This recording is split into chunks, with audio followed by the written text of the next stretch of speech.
Ja, soos ons net nou gesels het, so die naam kom ons maar van meester Schenk af, wat bywoner was op Winkelhoekplaas, langs aan, en hy het 'n donkiekar gehad, wat hy nou elke oggend weer gery het, en skus ek kyk nou heeltyd daai kant toe, want ek is maar baie prakties.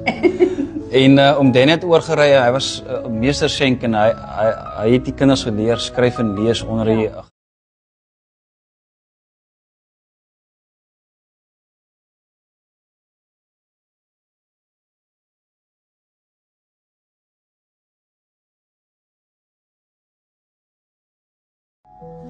Die donkie ook nou, soos ek gesê het, hoe ons hom wil ingebring het, is Stofjas.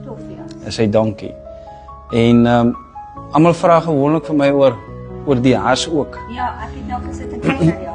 Ja, so toe die ou die label daai tyd ontwerp het, het hy gesê mos haasie kan vlak haas op die plaas ook. En toe sê ek, man, dit speel eintlik nou baie mooi op die label, want my pa was in die weermag genoem haas.